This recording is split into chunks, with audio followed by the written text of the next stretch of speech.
Un documento con 12 propuestas, 12 ideas para mejorar el actual sistema de pensiones en Chile fue elaborado por Plural, centro de estudios ligado al ex candidato presidencial Andrés Velasco, líder de Ciudadanos. También fue ministro de Hacienda, participó en la elaboración del Pilar Solidario en el sistema previsional. Nos acompaña esta tarde. ¿Cómo está, Andrés? Bienvenido. Buenas tardes, ¿qué tal? Bien, pues, esperando conocer cuáles son las propuestas, yo las leí, las tengo aquí enumeradas, ya hemos tenido más que harto. Caben todas en una libreta tan chica. Así es, así es. Bueno, dicen que la mejor manera de estudiar era los torpedos. Resumir y compactar es muy bueno. Bueno, además ha vuelto José Piñera, va a estar hoy día en El Informante. Queremos saber qué es lo que va a proponer el creador del sistema de la AFP. Pero para ir bien rápido, primera propuesta de su agrupación, ¿no? Plural. Fin de las discriminaciones. Todo chileno en un sistema. Fin a un régimen especial para las Fuerzas Armadas. ¿Cree que haya piso y espacio político para hacerlo? ¿Por qué no se ha hecho en tanto tiempo? Yo creo que no es fácil que sea políticamente viable, pero es justo. Es lo correcto. No puede ser que haya gente que por haber vestido un uniforme, cosa que uno respeta mucho, tenga en promedio pensiones de 700.000 pesos, cotizando mucho menos que los civiles, y que por los civiles, por otra parte, tengan pensiones de 200.000 pesos. ¿Por qué no lo hizo, no lo propuso cuando fue ministro? Lo propuse y el proyecto de ley está en el Congreso hace mucho tiempo. ¿Qué faltó ahí? Lo que faltó fue voluntad del mundo parlamentario. Lo he dicho varias veces y lo reitero aquí. Hay una bancada militar transversal con gente de todos los partidos que actúa a nombre de los uniformados. Y sería bueno que lo hicieran con claridad. Y de hecho, el ministro de Defensa de la época, Francisco Vidal, firmó el proyecto de ley, acto seguido se fue a Valparaíso e hizo lobby en contra del propio proyecto de ley que había firmado la entonces presidenta y hoy presidenta Michelle Bachelet. ¿Por qué cree que hizo eso? No tengo la menor idea, habría que preguntárselo, pero siempre me ha parecido una actitud bastante difícil de justificar. Bien, ¿cómo es en la práctica traer a todas las Fuerzas Armadas de un sistema con tanto beneficio, con un costo, a ver, para hacerse una idea, lo que cuesta al Estado de Chile mantener el sistema previsional de las Fuerzas Armadas es lo mismo que cuesta mantener a las Fuerzas Armadas. Son miles de millones de dólares. ¿Cómo se hace en la práctica? Mira, tú diste una cifra que es una comparación bien relevante, te aporto otra que es aún más espeluznante. En las Fuerzas Armadas hay aproximadamente 170.000 jubilados. En el Pilar Solidario, que tú aludías al comienzo, que va en apoyo de la gente más modesta y que creamos, son 1.300.000. Bueno, resulta que el Estado se gasta más plata en los 170.000 jubilados de las Fuerzas Armadas que en el 1.300.000 civiles modestos. Y no nos olvidemos más, Gonzalo, que el actual estado de ánimo, por supuesto que el malestar con las malas pensiones viene de muy atrás. ¿Pero por qué se gatilla? Se gatilla por un escándalo en Gendarmería, que nos recuerda además que estos sistemas estatales, en que las pensiones se fijan dependiendo de algunos artilugios, de algunos detalles, se prestan para el abuso. A los que tenemos más canas en las cabezas, no se nos puede olvidar que en el sistema de reparto que tuvimos en Chile hasta el año 80, había mucha gente que a uno le decían, fulanito se jubiló con la perseguidora, y que mágicamente el que ganaba 100 se jubilaba con 200. Eso es lo que hay que corregir. Y por lo tanto, me parece que en Chile no debe haber ciudadanos de primera y de segunda, tengamos un sistema para todos, civiles y uniformados. Segunda propuesta, subir cotización. Todo el mundo dice, incluso hay algunos que defienden a la AFP. Ayer estuvimos con Alejandro Ferreiro, fue ministro de Economía, también súper de pensiones. Decía, aquí no es la culpa de la AFP están haciendo bien la pega. Lo que pasa es que el ahorro es poco. Usted plantea subirlo. ¿Quién tiene que meterse la mano al bolsillo? Yo creo que en este debate, y no lo digo respecto a Ferreiro, a quien respeto mucho, en este debate hay dos tipos de posturas. Quienes van a vender humo y van a decir, mira, aquí todo se arregla fácil, y quienes estamos dispuestos a decir cosas que no siempre son las más populares, pero que son las correctas. Te lo digo así, todo sistema de pensiones, público o privado, de color azul, verde o rojo, es un sistema para tomar los ahorros y transformarlos en pensiones. Si los ahorros son pocos, las pensiones van a ser malas. Y los ahorros en Chile son pocos, no porque la gente no quiera ahorrar, sino que porque hay dificultades objetivas. La primera de ellas, incluso antes de hablar de la tasa de cotización, la primera de ellas es que hay muchas personas que no tienen pega, que no tienen trabajo formal, que no tienen contrato. ¿Que van a ahorrar? Hay muchas personas que trabajan sin contrato. ¿En el Estado? En el Estado no El solamente... gobierno no les Exacto. paga previsión porque están honorarios, boleteando. Exactamente, Se absolutamente. retrasó una medida que había apuntado que se pagaran las cotizaciones de los empleados que boletean. No, ahí Se tenemos... pospuso. Bueno, ese es un tema distinto, Esa es pero otra ya, propuesta. pero ya que Usted estamos... dice- Pero espérate, ya que estamos en eso, hace muchos años que hay que reformar el régimen de contratación en el Estado, porque hay injusticia. Hay gente que está en la planta con un sistema, hay gente que está contratada con otro, y como tú bien dices, hay gente que está en horario. La Tener tres planta sistemas- está en peligro de extinción en todas Absolutamente. partes. Entonces, mira, esa es una reforma distinta. Cuando yo era ministro le planteé muchas veces a los trabajadores del sector público, a la ANEF, hagamos una reforma y de nuevo, el mismo criterio, vamos a un sistema único en que todo el mundo cotice. Les tiramos la pelota, nunca llegó de vuelta. Entonces ahí también una reforma pendiente. Pero para volver a lo que tú preguntabas, Gonzalo, inicialmente, necesitamos más oportunidades de trabajo y especialmente, y a uno le duele el corazón cuando ve las cifras, especialmente para las mujeres, porque el problema de las malas pensiones es para todo el mundo, pero es especialmente agudo para las mujeres, quienes son además las que muchas veces trabajan sin contrato o sencillamente no encuentran trabajo. Eso es lo primero. Y La lo primera segundo... medida que usted propone para incrementar ese ahorro es subir la edad de la jubilación. A Yo lo lo que pri- mucha gente dijo al tiro, pero ¿por qué? Lo primero que nosotros proponemos es que reformemos bien el mercado del trabajo.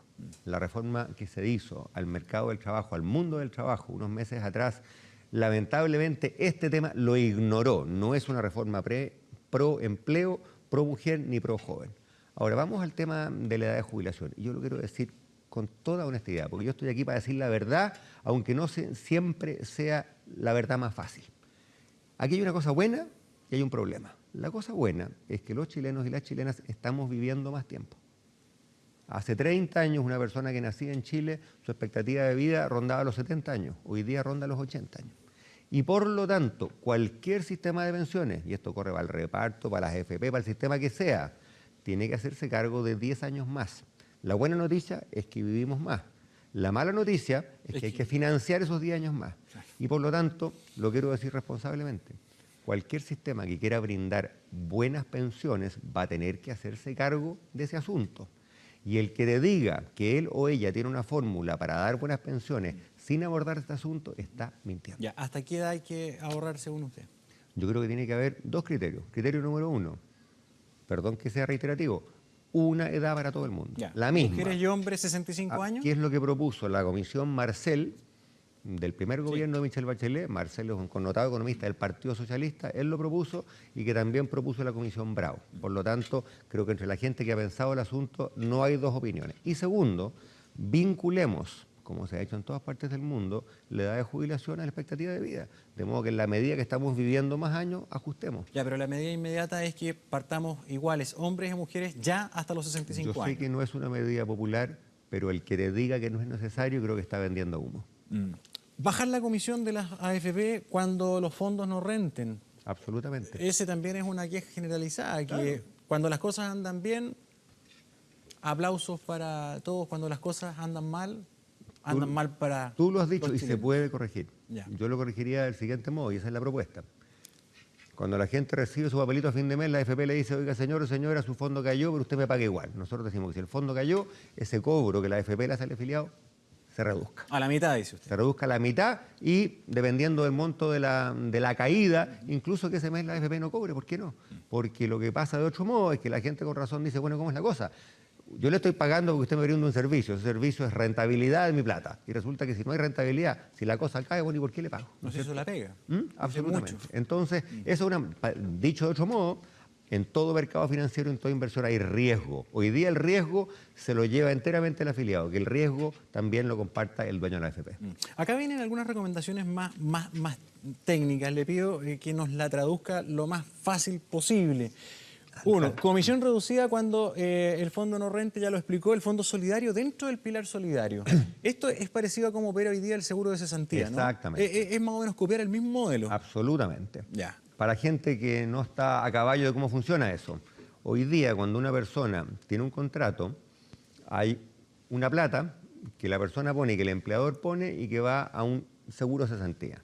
Parte de esa plata va a la cuenta individual del seguro de cesantía y parte de esa plata va a un fondo solidario. De modo que cuando una persona de bajas remuneraciones queda sin trabajo, saca plata de su propio fondo, pero también el fondo solidario la ayuda.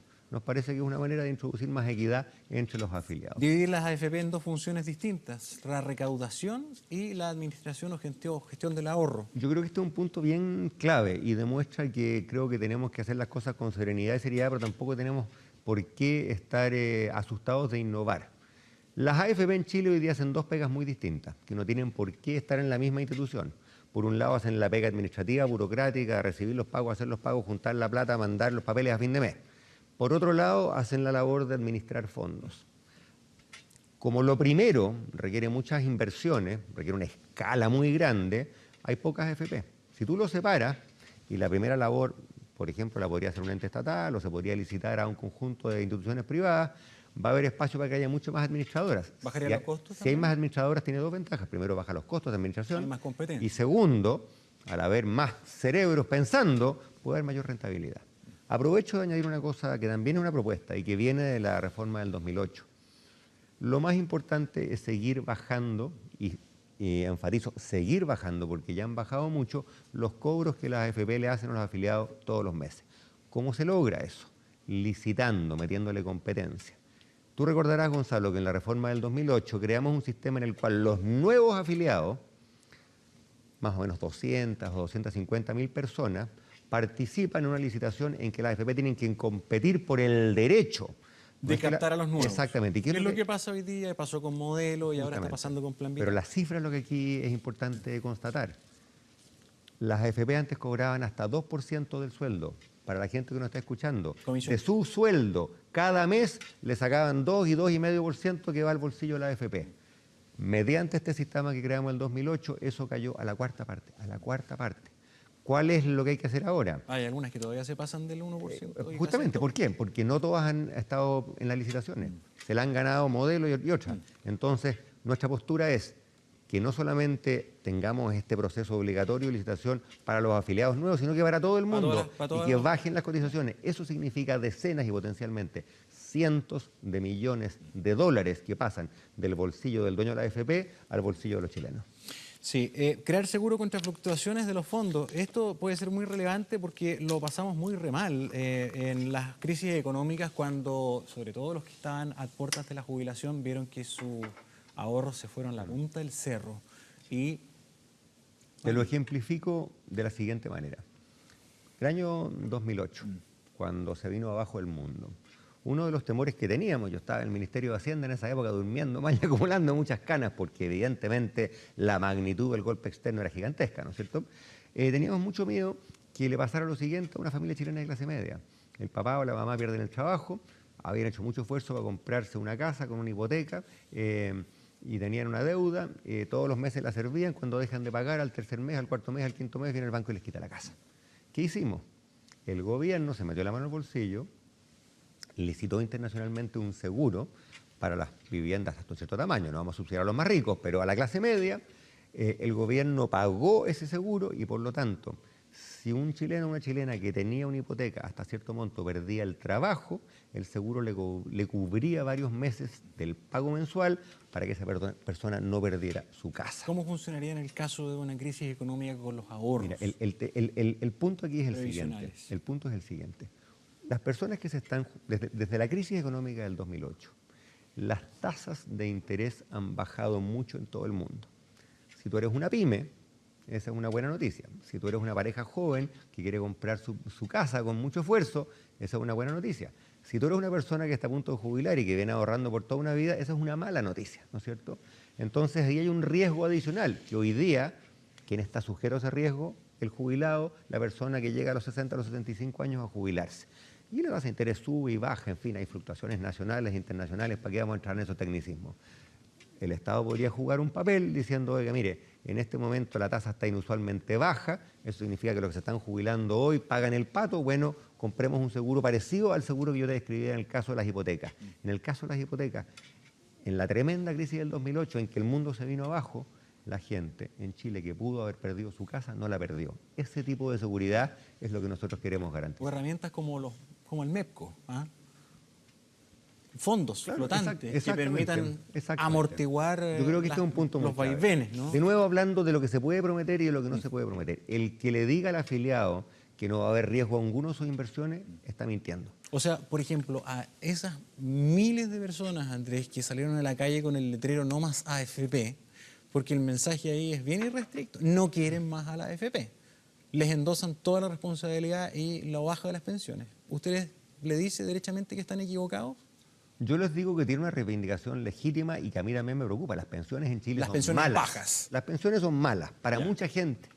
Entonces, Pero las AFP no tienen la culpa, dice usted. yo creo que hay culpas compartidas. Tiene que ver, ya le pasamos revista a alguna de las culpas. Un mercado de trabajo que no funciona, trabajo informal, falta de No, pero ¿cuáles contrato, son las culpas falta de de la AFP? ahorro. Porque la gente no quiere la AFP. Yo creo que la principal culpa de las AFP ya la revisamos, que históricamente han cobrado mucho y esa es plata que sale del bolsillo de los chilenos y va al bolsillo de las AFP.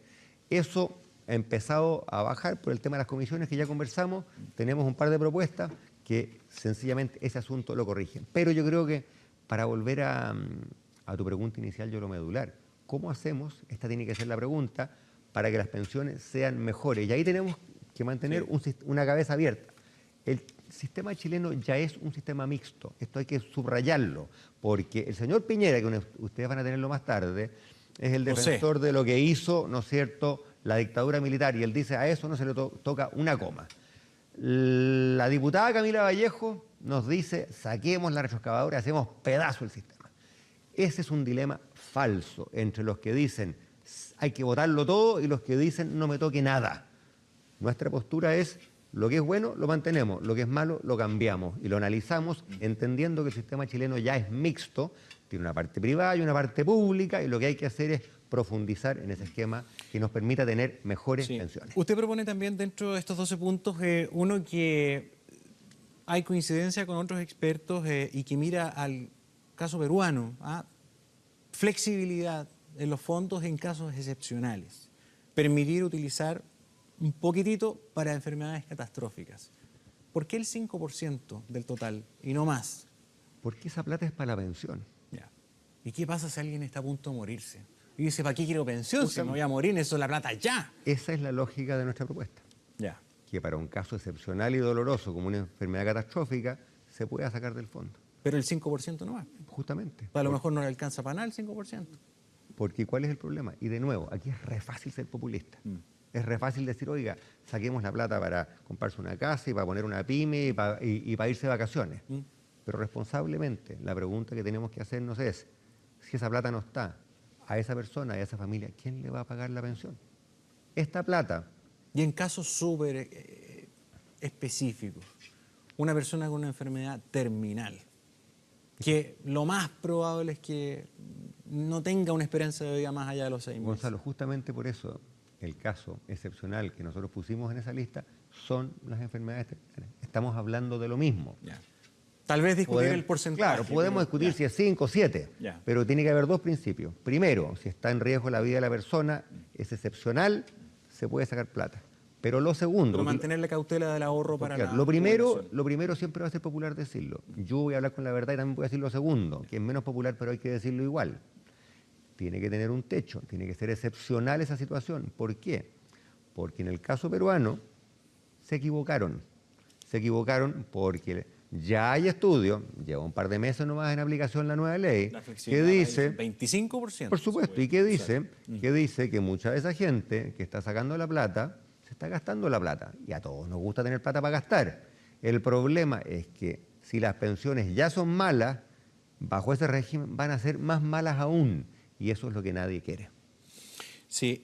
Finalmente, en términos de propuestas, también para preguntarle de otro tema antes que se nos vaya el tiempo, cambiar el sistema de inversiones y también abrirlo un poco más.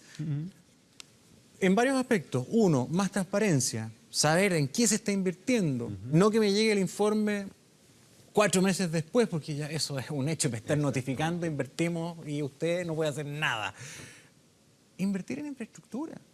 Nos faltan puentes, nos faltan caminos, nos faltan autopistas. Acá todos reclamamos porque nos vamos a dar una vuelta a la manzana y tenemos que pasar 5 tags. Debe ser súper rentable. ¿Por qué no lo vamos a rentabilizar con esta inmensa cantidad de plata que hay en los ahorros? Esa es exactamente nuestra postura. Exactamente. A Chile le hace falta infraestructura. La infraestructura genera retornos, como tú dices, se cobra un tag, se cobra un peaje, que los chilenos y las chilenas podamos invertir en eso. ¿Y quién decide qué es buena inversión, Andrés?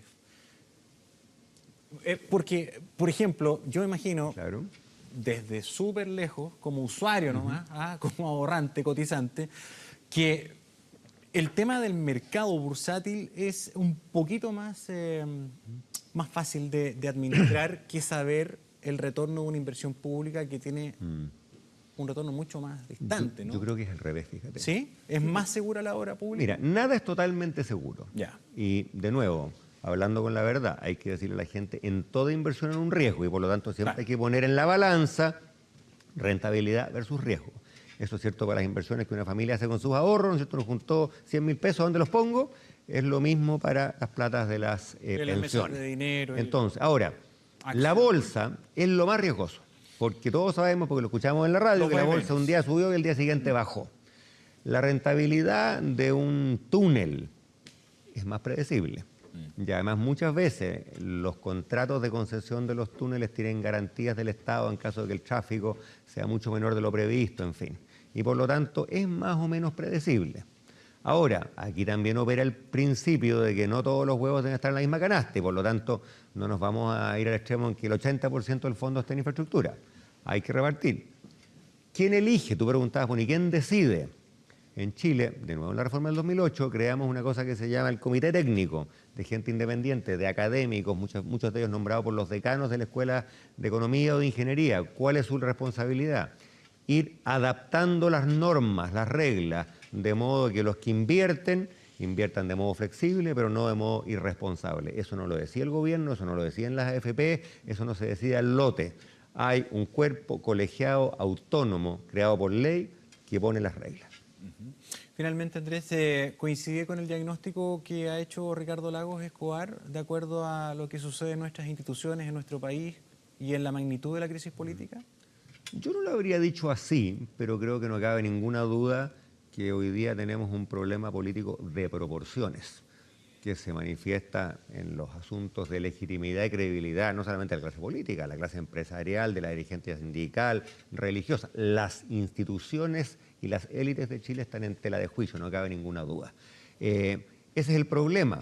¿Cuál es una oportunidad? Tenemos un sistema electoral nuevo, vamos a tener elecciones el próximo año y es una oportunidad, aprovecho de pasar al avisito, en la próxima elección va a haber partidos nuevos. Nosotros acabamos de inscribir en 3 regiones nuestro partido nuevo, Ciudadanos, y varios otros partidos nuevos, y por lo tanto va a haber alternativas nuevas para la ciudadanía. ¿Cuál es el desafío? Primero, que haya competencia efectiva. Veamos lo que ha pasado por estos días, en que el CERVEL un día dice y al día siguiente se desdice si va a poder o no va a poder haber discusión electoral y propaganda electoral en las redes sociales, que es el elemento más democratizador que hay, ¿no es cierto? Ahora dijo que sí, porque ayer dijo una cosa y dijo algo distinto, nadie lo entiende. Del arrepentido del reino de los cielos. Exactamente, pero el punto es que va a haber alternativas nuevas y yo creo que esa es la manera de salir de esta situación bastante enredada a la que apuntaba Ricardo Lagos. Andrés Velasco, gracias por venir. Gracias a ti, encantado. Buenas tardes.